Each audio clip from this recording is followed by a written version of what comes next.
This is Inside LAFC, the Max and Vince podcast. My name is Max Bretos, and I promise to not hit this microphone during this entire show. That is my goal. Don't make a promise you can't keep. Vince LaRosa joining me here in our lovely studios. If you're watching on YouTube or if you're just listening in your car, which is the most frequent place to listen to pods, great to join us, or great to have you. And we also want to remind you to subscribe, rate, and review the podcast. It makes a big difference, and we appreciate your support.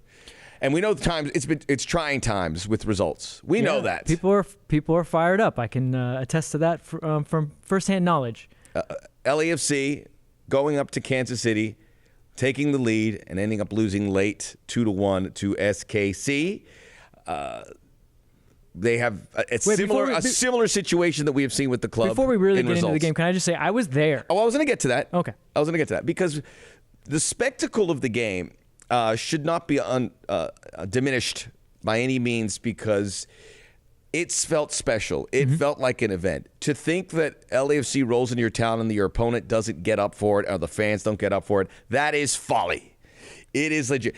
That was I hit the microphone. That is an advertisement for the league that you really can't pay for. It was incredible. I was watching on my phone. I watched it again last night from home, and it popped off the screen, and you could see it. They support well. That stadium is fantastic, and perhaps another Western rivalry budding. Yeah, I mean, both you and our guest, spoiler alert, special guest, Lori Lindsey. Lori Lindsey will join us, yes. Had great takes in the same way. She called the game. She said it was fans in the stadium. It was atmosphere. It was tactics. It was two teams playing entertaining football. It was raining cats and dogs at certain points. Like, the weather changed 4 different times in that game. I mean, it was incredible. I got to see it there in person, but I can only imagine that on TV it just looks so cool as well, because the pitch, to your point, the pitch was great. That stadium's awesome. It really is. That was my first time being in that stadium. Great supporters, awesome. Great. I mean, that is a true success story. By the way, that rain you were there. It was gnarly, right? Oh, Max, it was build an arc time. Like, get in the boat. Like, let's get out of here. End of days. Oh man, when it started coming down, we were up near the top, so you could hear it coming off the roof, and it was like, oh wow. Thankfully, they have a really good pitch there, and they manage it very well, because the pitch stayed pristine. Like, it didn't clump up too much. It didn't get too puddly. But man, it came down. It was like, I don't even know how you can run in it, because it must have been just spraying in your face, like just water all the time. Are you familiar with the musical group Milli Vanilli? I am. I am a child of the 90s. That was the 80s, wasn't it? Well, it started in the 80s. When the 90s glad. Well, 90s is when we found out the truth. The truth about Milli Vanilli. That they behind the singing. Music. I feel bad for this generation. They didn't get Milli Vanilli. Do you? This German pair. Because you know what? After they found them all out, you know what you discovered? Their music was really good. Yeah. These songs were good, including Blame It on the Rain, which I actually was singing, listening to my phone when the game ended, because I go, you got to blame it on something, so blame it. I can't sing it. Like, we'll have to pay copyright. Blame it on the rain is what I said at the end. Blame it on the rain. I wish you would have told me that that's what you were thinking. That's what would have been my tweet after the game. Blame it on the rain. I should have tweeted that. You should have. And now go listen to that song. Yeah. Watch the video on YouTube. It's very good. Let's go. Tactics and all of that are a big part. Can I just give a shout out before? Of course. Because to your point, they do have incredible supporters, and I got the chance to go to their tailgate. They were bummed because there wasn't as many LAFC fans there. There were good maybe like 20, 30, and I shout out to Ox. He's at Hooligan Ox. I got to see him and his family. I got to meet them for the first time. They made the drive. I think the drive? He's in Kansas. He made the drive out there. And I got to meet him, and it was very cool to meet LAFC supporter in Kansas. Meet an LAFC supporter in Kansas that came out. So shout out to him. Ox. But I'll tell you what, man, newfound love of those sporting KC supporters, because we're out there, and you're always a little. I'm in LAFC polo. Yes, we have cameras, which always helps. Fans are usually like wanting to be on camera, or at least they'll leave you alone or not heckle you too much because they see a camera. It was beyond hospitality. I mean, Jason was there with us. He's producing, but literally they're then producing. I've got a woman, Christy, who's running around. She's like, you got to talk to this guy. You got to talk to this guy. She grabbed me Jimmy Nielsen, the white Puma. legend, Sporting KC legend that I knew was going to be there, but I was like, there's no chance he'll want to talk to us. She just taps him on the shoulder and goes, Jimmy, you got to talk to these guys. I like how Jason, you told me that Jason was there. I go, hey, we got to get Jimmy Nielsen. I'm like, why? Because he's the white Puma. But when are you going to use it? Are you going to use it for the show? Yeah, we're going to use it for the show. All right, fair enough. Well, because here's the thing. I love Jimmy Nielsen. Jimmy Great Nielsen, goalkeeper. Sporting KC legend. He's on the wall. Champion. Do you know who's not on that wall? Former 110 football Aurélien and Collin? LAFC player, Benny Feilhaber. Benny Feilhaber. Actually, What? I ran into Benny. Benny was there. So Benny, an assistant coach? Benny is an assistant coach, but it was he was with family because he's actually been doing a little bit of things with the academy. But I think he'll be when they're out here in August. We'll see Benny on the bench with Peter Vermees. 14th year anniversary of his goal at the 2007 Gold Cup. That a certain Max Bretta's called. I was kidding, and I don't want to make it about me, but I saw that. So what a moment! Incredible goal, incredible call. And you realize 14 years later how few of those moments the U.S. have had. So Benny really is an undervalued, underappreciated part of the American soccer landscape. We asked some people why isn't Benny on the wall, and they said he should be, including Jimmy Nielsen. So yeah, there you go, Benny. Doing a little PR for you. And we're gonna get some guys on the wall for LAFC and the traveling supporters. Obviously, a lot of road games coming up, so they're gonna get out there. We know they're excited about a trip to Austin. They'll be there. Some in Real Salt Lake. I'll be there in Austin. So I can't. We'll be calling the Austin game, but we do it from studio on road games. I'm hoping to see my good friend Al Rate out there. Al Rate. We're going to be Al Rate. So let's talk about a few things with regards. Let's start from the beginning because they played a different formation. 3 defenders, 3 good center backs with Moody, kind of the libero, with Blackman and Eddie on the other side. And then you had the fullbacks and Marco Farfan, the wingbacks and Marco Farfan and Kim Moon-Hwan. So you look at a different style that we always are tried and tested, LAFC 4-3-3. This is kind of new. I mean, we've seen signs of it throughout this season, but to kind of come out starting like that is, and I think is a shift here, which will aid this club moving forward because you're playing to the 11, 15 guys you have. If you like horses for courses, we want to get here. We think we can find some space, so let's play with these wingbacks. It's going to give some flexibility, not because they didn't want to play like this, but I think that they have the personnel to do it. Yeah, I mean, we talk about formations a lot, and I always try to say, don't put so much stock into exactly the numbers part of it. At least look at the roles. And to your point, the personnel is there. We have 3 very good center backs that can do a lot of things. That can play with pace. They can build with 3 in the back, which when we have a 4 back, they'll sometimes do with Atuesta dropping in between them. Now you can push Atuesta a little bit higher up the field, let him pull the strings maybe just a little bit higher. For guys like Farfan and Kim Moon-Hwan, it really plays to their strengths of getting forward. After the match, I mean, I'm going to walk it back a little bit. After the match, emotions were running high, and I said I wasn't too keen on it because my understanding was that a lot of this was to counteract teams that were going to switch the ball quickly so we could automatically have width. And I thought that Sporting didn't necessarily switch the ball quickly, but was still finding ways to overload sides. And I thought that there were some miscommunications at time where Tristan was maybe left a little bit exposed because Kim is still kind of finding his way through the system. That's not to take anything away from Kim. I mean, he's had 2 incredible games. Obviously scores his goal, takes that well. You know what's great is moments before he had a similar moment where he had the ball and he looked to pass. I think it was Fontas. He had Fontas just deer in headlights, and he could have gone by him. Moments after, he had that ball that was played through. Was it Blackman who played him in? And he was actually even behind the SKC defense. He played a cross in, which didn't find the target. But it wasn't just an isolated incident on the goal. He was getting through. Yeah, no, to his credit, he deferred to pass when I thought you had all the speed. You'd already beaten one man. You had the momentum, maybe get a little bit closer to goal. That didn't come off. The next time, make the move, take the shot. And he buried it. But I mean, our guest Lori was very praising of the 3-5-2, and I'm now starting to see it a little more. We're going to get to it. The second half maybe soured it just a little bit. It was a different second half. And you're listening to this podcast, and you might be rolling your eyes. Go, what are you talking about? We lost this game, and LAFC did lose the game. Hugely disappointing to walk away with nothing. I think if you watch this game, you see progress from the team and trying a little something different, and you also keep in consideration they may have been playing the best team in the league, certainly in the discussion for it. That SKT, they're good. I just looked at looking at their record. You see, obviously they're in second. You look at how many goals they've scored, but then you go, they've actually given up a lot of goals too. But then now seeing them in person, I feel like they've got something really figured out, and they're going to be a fun team to watch. They're a little Liverpool-esque for me. Yes, it's a fun watch. Obviously, Alan Pulido, he scored a goal. He is playing well. He was very good in this game. First 15 minutes, he was terrifying, and obviously then he gets a goal later, but I was he also very worried. He got that stamp from Eddie. I mean, it got open. It's I pretty gnarly if you want to see it. I do hope he's okay. He's okay. I hope so. It sounded loud from where it was, and then the way they had. You're always worried when you see a trainer come out, and then they just keep sending more and more people out. That's when it worries you a little bit.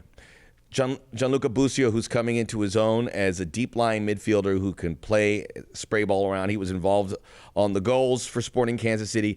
They do well with their homegrowns, Busio and Jalen. Jalen Lindsey, who unfortunately had to come out of the game with an injury. And then this Shallowy revival. Look, Daniel Shallowy was DOA in this league. He was good, and they're like, all right, he's kind of hanging. He's a fringe player. He has clearly worked on some things where he is consistently good, and he has 7 goals this season.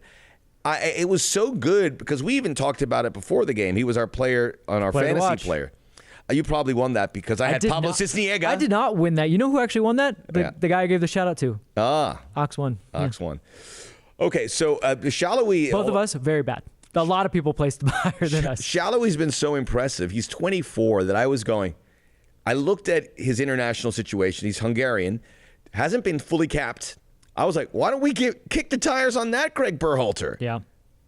Look, he's been that good. If it wasn't for Chicharito and Carlos Gil, he's easily MVP. He's easily MVP. Easily. So he's top 3. That is bananas. It would even be suggesting that. And man, he's quick in person. His touch has gotten better. Obviously, he's got a great shot. The way he bent that finish to win the game. And sorry, I'm probably giving people PTSD, bringing back bad memories just from the weekend. But he's a top player. I don't think there's any doubt about it. He is a top player. He's figured it out. And we're playing at their place, so obviously you've got to bring that. Well, and people don't want to hear this, right? But 3 games in a week, there's a lot of moving parts, and this is where again I question the 3-5-2, but I'm always reticent to, in any match, not just this match, and not just with LAFC, but with any coach, I'm reticent to say they got it wrong. It's one of my least favorite phrases in the entire thing that people say, like, they got it wrong. That manager got it wrong, because we get not even a window, not even a sneak peek into what's going on. You see the game, you understand who the players, or you know the players, right? But you don't know what training was like. You don't know what injuries they're dealing with. You don't know what the sports science department has set up. Like, hey, this guy's going to have to be a little bit careful. So I get the people that say, well, you knew Carlos couldn't play that much, but why don't you start him? I never like starting a player you know you got to take out. So I understand waiting. But we don't know. At the time, it worked out well because you're at halftime, you're up a goal. Well, think how crushed you would have been. Look, it happened in 2020. Carlos doesn't go to the Orlando tournament. We roll him out in that first game, and we come back. He injures his MCL. Not something that really was an injury because he wasn't fit. It was just a freak thing. But imagine if he started that game and had a soft tissue injury, or dealt with something that he had, something like Austin. You're just going to get murdered. So it's hindsight. I get it. You go with the science, but more so from our side, we don't know. No one tells us, and obviously there's reasons why we're not told. You don't want to tip off the other team as well. But yeah, it drives me wild, some of the talk of getting it wrong. And you could say the substitutions maybe weren't the best, but we don't know. But we don't know. I mean, the one thing for me is I would have liked Latif to stay in the game, or somebody of that caliber in the midfield, because once we had Carlos on the pitch, and even though we stayed in the 5-3-2 with either Diego or Carlos kind of shuttling between midfield, obviously it was more Diego, Busio just grew and grew into the game and started to get more and more confidence, and I thought that's where it went wrong. And then, but more so than anything, it's the red card. The red card changes the game. Let's talk about the red card, because it's an interesting discussion that you brought up that we were going to ask. And the defender, Tristan Blackman, beaten. Daniel Shallowy's behind him. Yeah. He's about 3 or 4 yards away from the 18-yard box. So a professional foul Right. where he tugs him, knowing he's going to probably get a red card, which he did. It was a straight red card, even though Tristan had a yellow earlier. Don't believe it should have been a straight red. That is a denial of a goal-scoring Dogzio, whatever it is. Dogso. Dogzio. Design. That's what my next dog is going to be Denial named. of goal-scoring opportunity. Dogzio. That'd be a good band name. Ladies and gentlemen, put your hands together for Dogzo. Do it with a Z?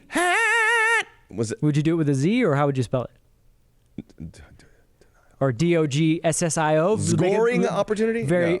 Dogzo. No, I'm saying your band name. No, Dogzo. You got to. You just do it the way. Okay. Because then people go. Then they'll say, why do you have a Z? You go, I don't know. Yeah. It sounded cool. Is it Mark with a K or with a C? A C? Very good choice. Dogzo. What movie? Say it again. Mark with a K or with a C? Empire Records. Haven't seen that movie in a long time. Good one. Check it out. You're a movie fan. Maybe LAFC Film Club. Maybe they probably already screened Empire Who's in Records. that? Is it Renee Zellweger? Yes. Very young. Very young. Okay. So, what do you do? You be the coach here, or you be the referee. Yeah, well, because think about it. What do you do? Do you take the foul, or do you let him through and see what happens? The reason why I love this is because think about it. You're probably told. And you got to remember, you're up a goal. Yeah, you're probably told at some point. Coaches will tell you, yeah, you can take a tactical foul. So take the red card, basically. Well, yeah, the players are. You're saying it wasn't a red card. I'm saying it wasn't a red card. It definitely would have been because he would have got his second yellow. It's not a straight red for me. Now, Tristan in that moment has to understand situationally, he already has a yellow. His first yellow, soft. But he regardless, you have a yellow. Away from home, you're up a goal, and people would say, "Well, it's 1-1. You still have 11 players. You still have a man on the field." First, there's no right answer. That's the thing. That's why this is fun. I don't mind. There is no right answer. Whatever works. I don't mind a tactical foul. I would prefer to keep the goal. I always would prefer to keep the lead and keep the goal, even if you lose a man. Because look, a lot of teams can go on and win with 10 men, and not just win 1-0. They go on and win 2-0 or even come back. And to the point, LAFC had chances to tie that game late in the match and even win it. But yeah, I say do it. Especially away from home, keep your lead intact. Even if you got to go down 10 and you kind of reshuffle. The caveat to that is, and this is a bigger thing and one that Bob has to figure out, is this team simply can't hold leads. So if that's in Tristan's head, if he's thinking, I'll do this and I'll preserve the lead for my teammates, they'll pick me up. That hasn't happened this season. That is the most troublesome part of it. They've got to be able to close these things out. 12 points lost from winning 12 situation. 12 points lost. Everything else you look at, and if that game ended 1-1, you're like, okay. Fair. Good result. That's a good result for LAFC. If it ended 2-2. By the way, 2-2 was my and it almost some great pressure late. A couple of really good opportunities after the Sporting goal that could have tied it. It didn't happen. It just feels like it's going to fall into place. If you compare teams that are truly struggling, like a Toronto FC, it's not the same situation. Mm-hmm. Toronto FC fans are watching their team going, "What is repeat? This is it's a mess." Well, they don't see any plan. Yeah. Right. And you can argue with me that LAFC doesn't have a plan. I would highly disagree with you. LAFC, you can definitely see it. They're not getting boat raced. They're not getting blown out. But there's no negativity within the players. They're all it's a very positive outset. They come in. You don't see someone go, no, not today. Yeah. You have Corey Baird. This is all going wrong. You have Corey Baird after the game owning that in that first minute of the second half should have scored. Should have doubled the lead. That's another thing. Besides giving up leads, LAFC hasn't been able to capitalize and go. That was a really good chance. That one farther. It was a really good chance, and he owned it. He said, "This is what it is." So, and the flip side was he's saying we also make that one big mistake or two big mistakes. So they're not capitalizing on their league and they're making the mistakes. They understand that. They're not oblivious to that. They're not just walking out there and going, "I thought we were okay." Or my second favorite quote in soccer: "We deserved more." Yeah. Could you do it like in a Roy Hodgson? No, I do. We deserved more in that game. It was a cat amongst the pigeons. Yeah. You got to.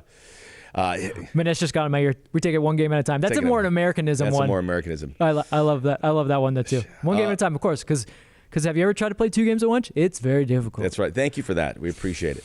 So yeah, that has to be that. It really bothers everyone. It should. So LAFC now have a blueprint, I think, and some options on what they can do. What do we talk? We talk about the substitutions. I like it. Look, I'm with you. A blueprint of what they can do, and I think what you're meaning is they can go 4-3-3. They can go 3-5-2. It's kind of cool. I mean, as I'm wearing my Italy jersey because at least my Italy team won. By the way, we're doing the pregame alone on the LAFC away days tailgate, and Italy's playing, and they're in extra time. So not only am I nervous because I'm alone for the first time, but Italy is at 0-0 in extra time. I'm like, oh God, is Austria gonna? This is what they're doing. Thank God we got rid of Austria. Thank God, but thank God. I've been looking forward to any more Austrian games. Well, throughout it, Jason's going, it's 1-0 Italy. I'm yes. I'm getting more and more excited. He's like, but focus. I'm like, yeah. We 2-0 Italy. Yes. And then it was dicey offside call on Arnautovic. It was offside. The correct call. So LAFC, it was all cake from look, there. I think we got to be realistic here when we look at LAFC. They're down the standings. Now you have two really good teams in the West in Seattle and Sporting Kansas City. That looks like the teams that are going to. I see they'll have a bad patch here. But you went toe to toe with them on occasions. Like obviously there was the game at the bank. You were up. You dropped points. I thought LAFC deserved more. They deserve more there. Really, they played well in Seattle. We were there. You and I were there. Incredible first half. Just the work rate, the ability to play out of the 3-5-2, and press. They just didn't get the chances, and then Seattle does what they do. They grow into the game. They finish it off, and then they go toe to toe with Sporting. I mean, these are incredible matchups. And to your point, they're not far off. We're not getting blown out by any team. I'm giving us all a target. Okay, we're going to reset our expectations for the season. Solid third place in the West. LAFC. That really get there and you'll be happy. Yeah, that really would only take a couple of wins too. I mean, the standings. The standings for there'll be 3 games. July and August we could turn around. By the end of July, we're in third. If there's anything you can be excited about, it's the fact that the standings continue to break your way in a Western Conference that's difficult. I mean, if we were in the East, I wouldn't be worried at all. We can easily climb up that. That East is so bad, but the West is tough. But a team like Colorado they're within reach. And then you're really, I think I wrote it down. I took copious notes today. Standings. 13 points back at first. Maybe a bridge too far, but we've seen crazier things in this league. 4 points separate 4th from 9th at this moment. So LAFC only 4 points out of 4th, 1 point behind the 7th and final playoff spot. So the gods are smiling on us, and for whatever reason, the standings continue to kind of keep us in the mix. That being said, you could easily fall down those standings. Yes, you could. Got to turn it up. Things should be better. We'll see what they are doing in the marketplace. Chiqui Palacios comes back. Chiqui just started for Ecuador against Brazil. The best team in the Americas. Went 70 minutes. Mm-hmm. That's great. Brian, not playing for Uruguay. Maybe he'll get a game in here too, but he's still there. I'd hope he playing that dead rubber game, right? I mean, he should. You make them whole. You got to get somebody on the field. This is not to bring up my team again, but Roberto Mancini has played all of his players in this tournament. Yes. Good for him. Our guy Fall got in there. We talked to Steve Cherundolo. Steve Cherundolo said he's the winner. He got some minutes. Told us we were going to be very happy, and I know fans are kind of down on him because he had a part to play in that game-winning goal. Watch it again. Watch what he has to deal with. I mean, again, in my copious notes, let me just check. You my, really my are second next goal. level. That you even had like a note from Fall. When you rewatch that, watch the 2v1 situation. I will say this: could Fall have not hedged his bets so much into the middle in that 2v1 situation and maybe stick a little close to Shallowy? Yes, but keep in mind, very young player in a 2v1 situation. It's still Shallowy, and he had no real cover. Bryce Duke was a little bit too far to one side after the turnover. Didn't get there to help in time. So I'm gonna defer on the side of the Hall of Famer. And if Steve Cherundolo tells me he's a player to watch, I'm going to keep my eyes on him. He said he was a player to watch. We talked to him at Party Beer Co. Had a great time there, and then he gets into the 11. Yeah. As a sub. So there you go. The proof is in the pudding. So we're going to reassess our expectations. Are we gutted? Yes. I was having a nice dinner, or I was having a nice lunch with my wife and son. I was watching my phone. I almost tossed the phone. Lunch ruined. How many lunch ruined? How many family lunches have been ruined by bad team play? Oh man! Famously, one when Florida State was playing Clemson, and Maxie was 1 year old and he was crying. I'm like, stop! And we're eating, and I just had to take a 10-minute break. Yep. Got to get a breather. But stuff to work on here. Real Salt Lake on Saturday, game on KCOP. And then you'll get into these midweek games coming up. We have a trip to Austin on maybe we'll be the first team to score there, by the way. I heard Bally's replaying that Dallas game over and over again. Good publicity for this. This is why this changeover to KCOP and Bally is great. It is more eyeballs because we're trying to build fans that can't always come to the games. I love that it stays in the rotation, man. And we'll have a new producer, our great Bernard Worrell. I wanted to say a few things on behalf. We got here at the same time. He's moving on to a great opportunity in Atlanta in basketball. So he has created a product that is now winning awards, that looks slick, is tremendous. More than anything, he's empowered his talent. Yep. Me. So I appreciate, because not everyone does that. I mean, he does this. He does it. He whipped you back into shape. Yeah, he does a compilation of all my goal calls. I go, I don't deserve that. Makes me look great. Yeah. His attention to detail is second to none. I tell a quick little story. I remember he came here, built it from scratch.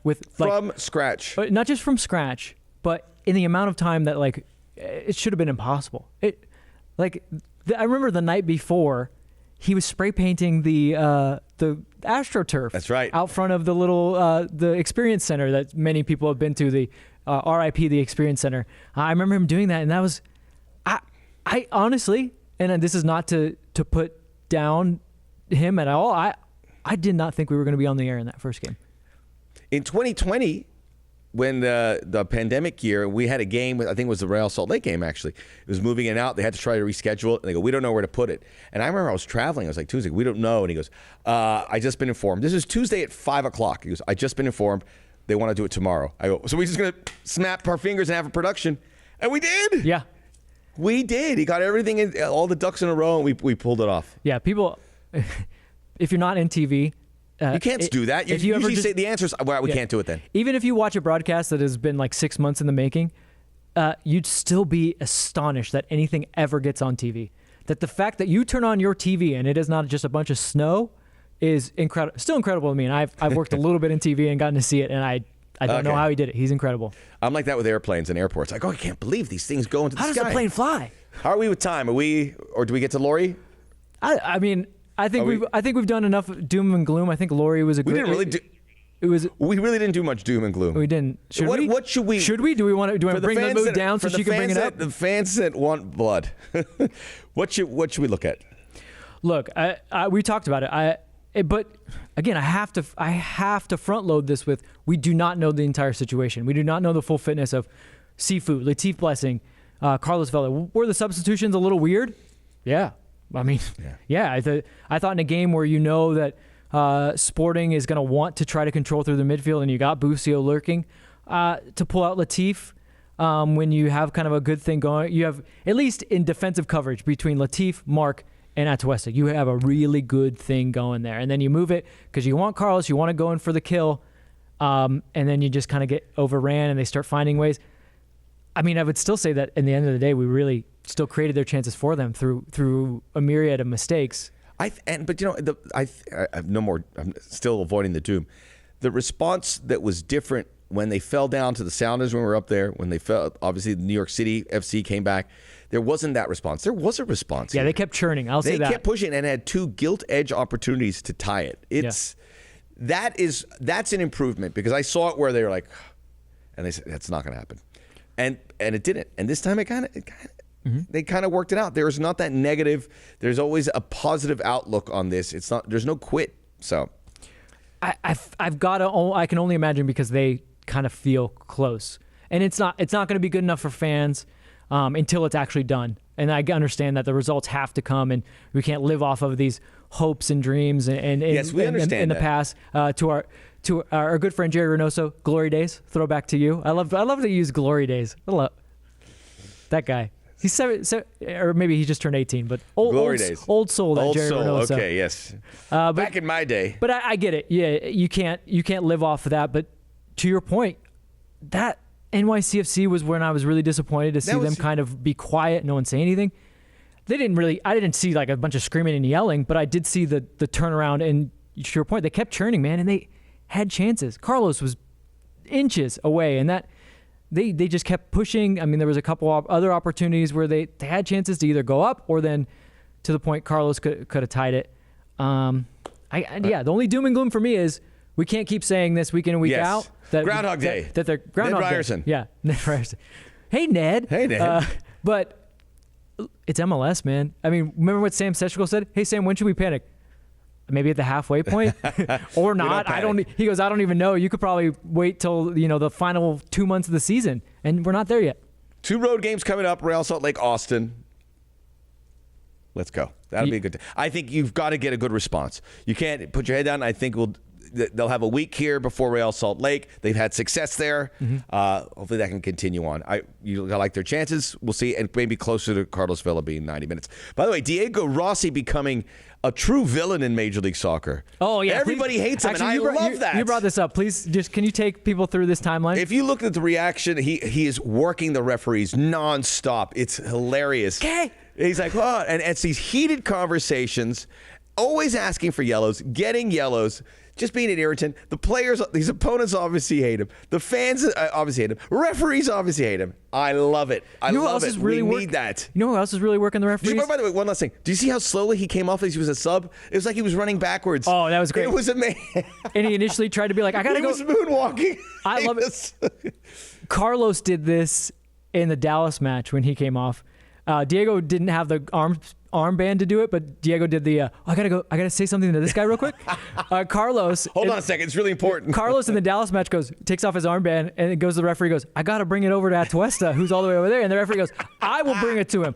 I will take it to him. Hold on a second. No, but he really likes it when I hand it to him. Yeah. We have a thing going. You don't understand. It's just solemn. It's tradition. It's a this moment. is Uruguayan tradition. No, but what was I saying now? Oh, man, you made me lose my train of thought. Rossi. Oh, no, the villain. Yes. When he wears the armband, you know who really likes to be a little bit of a villain? Atuesta. And there was a foul. I love it. There was a foul in the first half, and Atuesta's barking. And finally the referee goes, come over here. And I'm going, oh no, he's going to get a yellow. And he goes, and you could see him talking. He just goes, no more. And Atuesta goes, fine. And then 2 steps away, hey, but you know what? I love it. Okay, that's good. We put a good bow on it. I think we're good. Lori's going to have some great stuff to discuss. So we already talked to Lori to let everyone know, and it's really good. It's like good. Really, she gets down to the nuts and bolts, and we complimented her on the work that she's done and the work that she's put in. But man, I had all the answers, and I don't mean like she just figured it all out. I mean she really gives you thoughtful answers, and it's so quick. She's a geek like the rest of us when it comes to these tactics and stuff, as you will soon discover. Yep. But we love it. We're going to get into that. Inside LAFC, Max and Vince podcast. Subscribe, rate, review. Special guest Lori Lindsey coming up next. Back here on Inside LAFC, the Max and Vince podcast. Very special guest. Very excited to have Lori Lindsey, who was a +1 on a couple occasions. And did cover the LAFC game this week and calling it for ESPN with Adrian Healy, who has appeared on this podcast. And now we have Lori. Lori, that was let's just start at this. How are you doing? And it's great to see you. Oh my goodness, I am great. It's great to see you as well. And some of my favorite commentating experiences have been with you as the +1. So thanks for all the guidance. I appreciate it. It's fun to be here. And we called a U.S. Open Cup game. We could the Timbers game, which is like a quarterfinal. Was it the one we lost? Yeah. The one we lost. Yeah, exactly. It was a huge upset. So at Bank of California. So. She bleeds black and gold, but we understand that. But you have to be a professional during the broadcast. I'm a professional. If I ever, we all are. We all call the games down the lines. Max, so. I love this. I love this vibe that we're doing. That we're bringing in the commentary from the last match, and I love it even more that it's Lori Lindsey, and we know her, and she's a good friend. I'll just go right into the Sporting KC match. Could you give us your just kind of overall take of where this LAFC team is at after seeing them in person? Well, listen, like what a fun match that was. And, you couldn't ask that. All the elements, whether it was weather, back and forth, different goal, like lead changes. So such a fun match. But, I think in terms of LAFC standards, I think that, everyone's a little bit like, okay, this isn't the 2019, we're dominated, right? There's been a lot of talk about that, but still watching them live completely in that game, even after obviously a little bit of a momentum shift when they got the red card on Tristan Blackman, and then Sporting KC with the fans behind them. However, the whole time, even that last opportunity by Vela at the end that could have been in, we've seen him put those types of goals away. So I don't have any concerns about this LAFC LAFC, quite frankly. I think once they start to they're creating chances. So once they start to find the back of the net more consistently, then I think you start to see almost identical performances that you saw with a different team, obviously, in 2019, because very much in that game against one of the best teams currently right now in MLS. So goodness, I mean, fun team to watch, and overall just a fantastic game to call. That was going to be my follow-up. I think we get a little tunnel vision here with LAFC. We've got so many things going on, so fans are really focused on the team. But give us an idea how good that Sporting team is, because they might be. I mean, Seattle has obviously got out really hot start, but the way that Sporting team plays, I know they let in a couple more goals than they probably would like, but man, they really can score. Like, give us an idea of how good that Sporting team is too, because look, no one wants to lose, but it's no shame. It helps tell the story too. Yeah. Yeah, for sure. And I'll tell you who I was really impressed with to see live is Busio, because obviously there's been a lot of talk about him going over to Europe and how good he is at such a young age. And watching several games leading up to this one, I had been incredibly impressed. I love how he plays, especially as a former midfielder myself.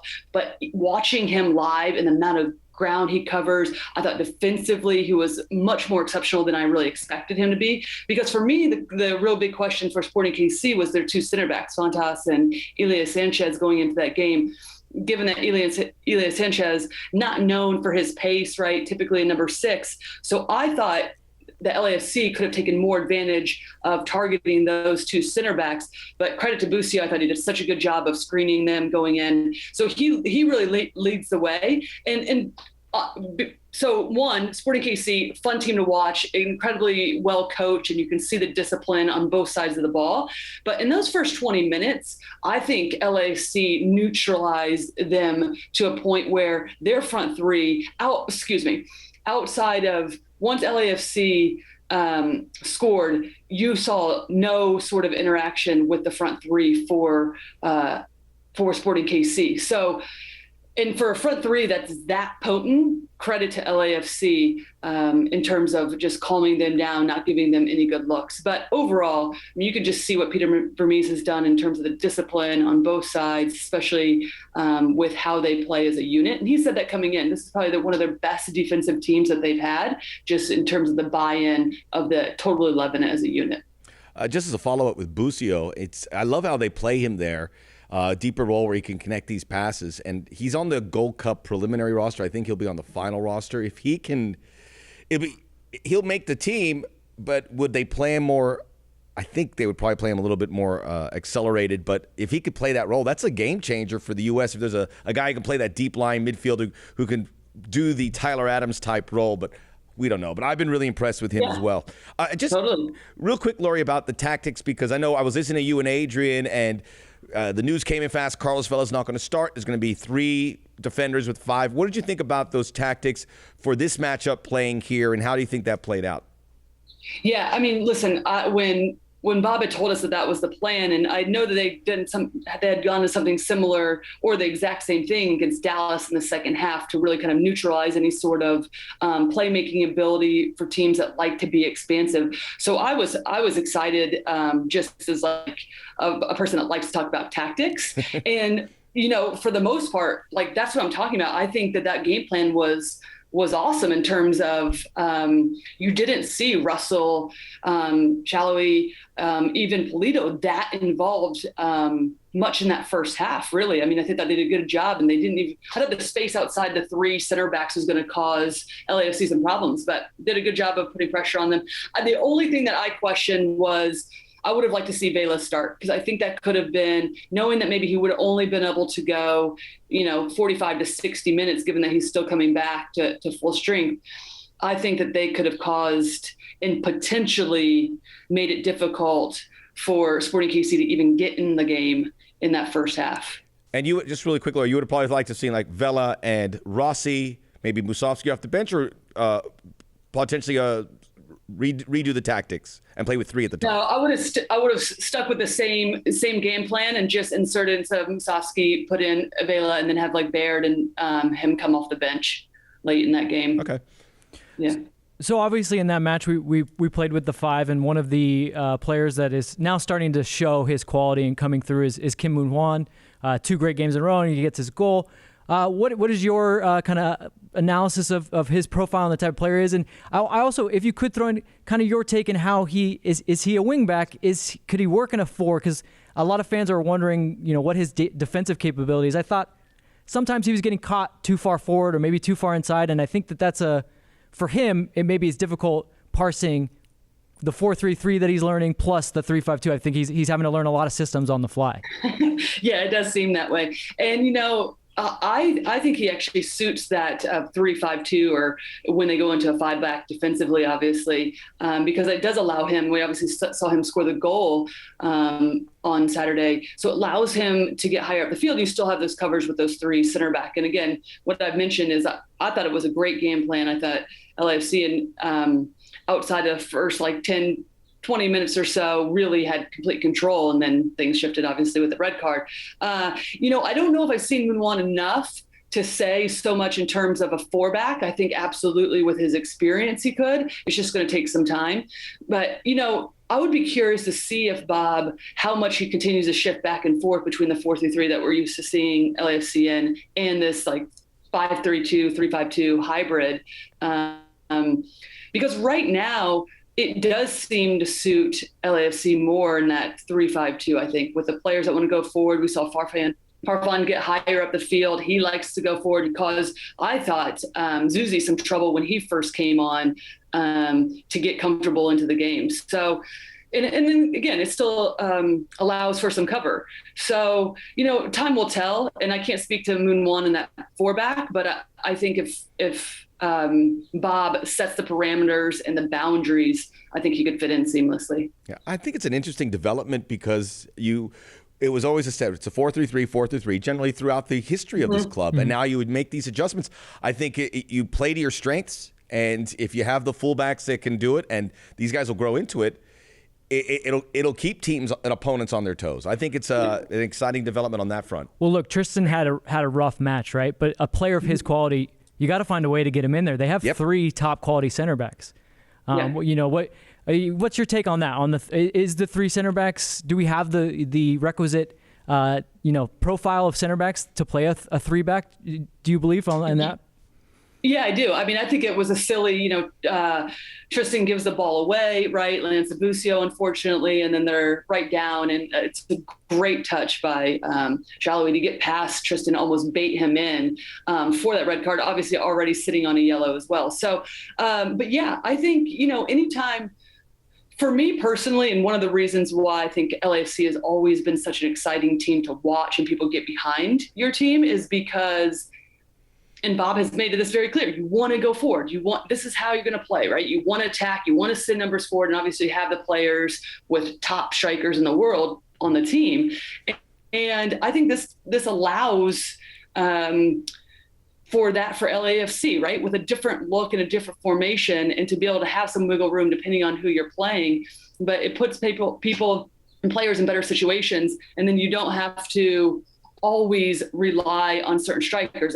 You have a little bit more fluidity on who you can play. And obviously Rossi, I mean, watching him live is so fun as well. Just the little darting runs and the activity he has up top. But listen, I would personally like to continue to see this formation develop, because when you talk to Peter Vermees, he's not straying from the 4-3-3. So there's not going to be a ton of coaches that are going to say, hey, this is a different formation we're going to try. And I really appreciate that from Bob. Yeah. Well, quickly, hindsight is obviously 20/20, but put on your coach manager hat. Lori, do you want your player to foul in that instance? I was going to ask the exact same question. Do you want Tristan to foul? Because a lot of people are saying, obviously, should he take the red, knowing that he's going to take away that goal scoring opportunity? Is that the right play there for your defender, or do you let that guy go through? Yeah, great question, and I would love to go back and see that again just to see where the cover is, because I do think, all in all, LAFC's defense was good enough in those moments and throughout the game that there could have been enough cover. Was there? Am I wrong about that? If he does get close. through, I mean, Shallowy's so quick. That's the only thing for me. And I think it was smart because he, in the sense that he pulled him down, knowing, okay, you're outside the 18. He timed it well. You could tell he was committed. If he waited another second, it could be a penalty. But it was for sure. it's a tough one, but yeah. it's a, The one thing I'll say about this is if you're going to try to look for positives too and all of that, then he takes the foul, right? He gets the red card. And I'm telling you, LAFC was still in that game. It was like, and in a way that I was like, Sporting KC, like for how disciplined they are as a team, and you can tell how their tactical understanding, how they want to play. I mean, there was a lot of room in there for Mark Anthony Kaye to roam still, when I thought this doesn't need to be necessary. You do not need to give any chances to LAFC. So in the end, besides not getting the result, there were still some key moments, I think, and we should give LAFC some confidence to know, hey, despite what happens, we can still be in these games with the players that we have, and just understanding, really. One last question about the game, and it's kind of backtracking a little bit because you were calling it. I know you were there.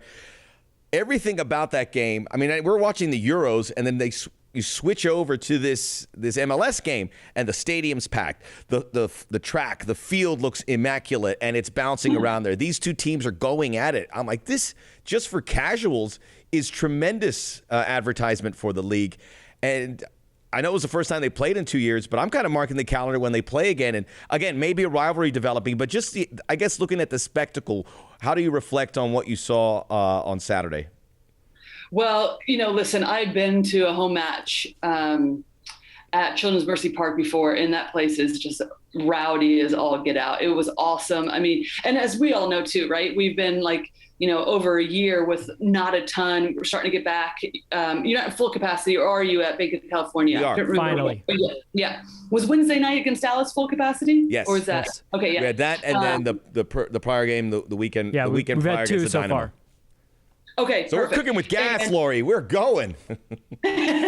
But for us too, as commentators, this is some of the first games starting to trickle back in with fans. So it is, it's almost wild to think like how we call games differently when you're live too in front of fans. It's like you can see everything. You're not just on the monitor.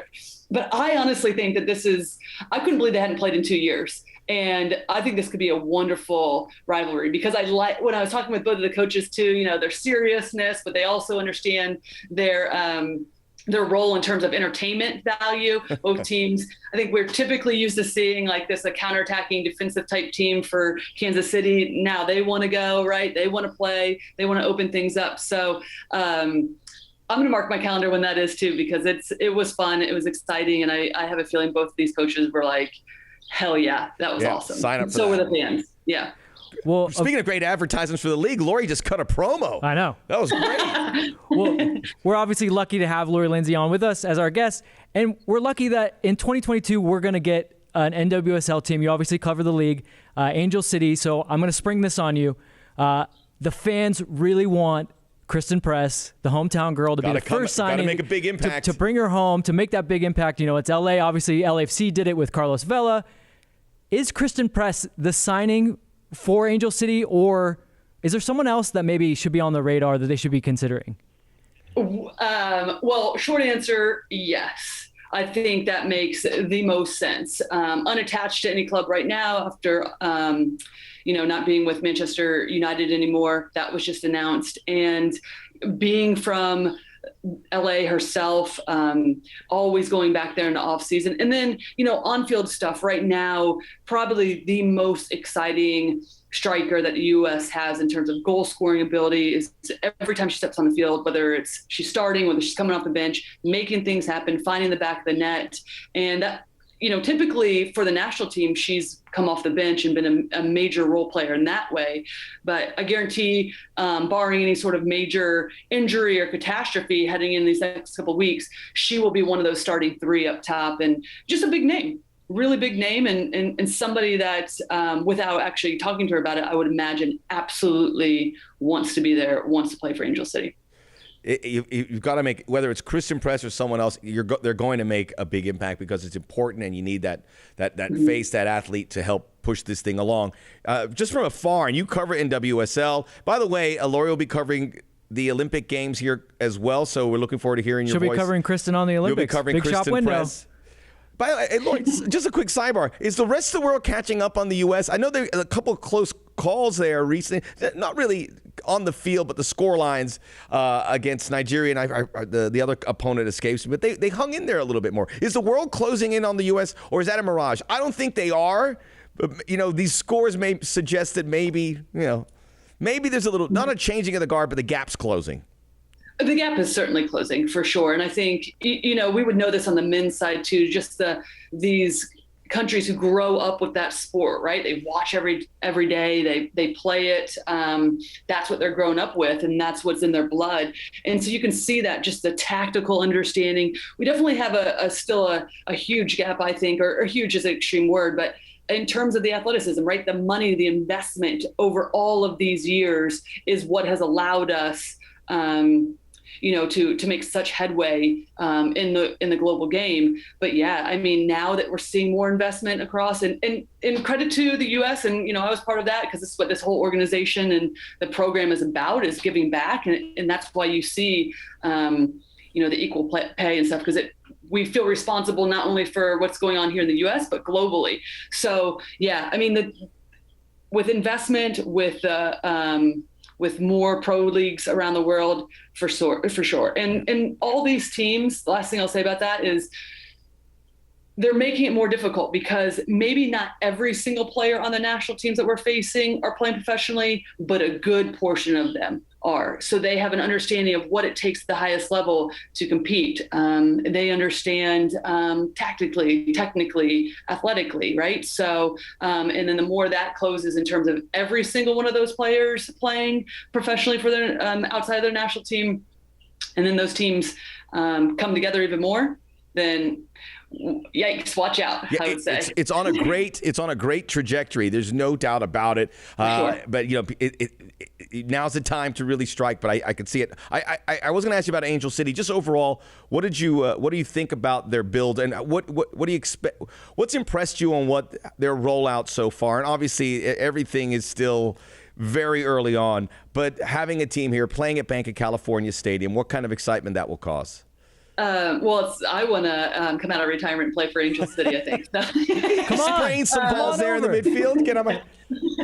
I'm like, listen, I'm not going to run, so just get sprinters around me, okay? I'll just pass it and play through balls. That's good living.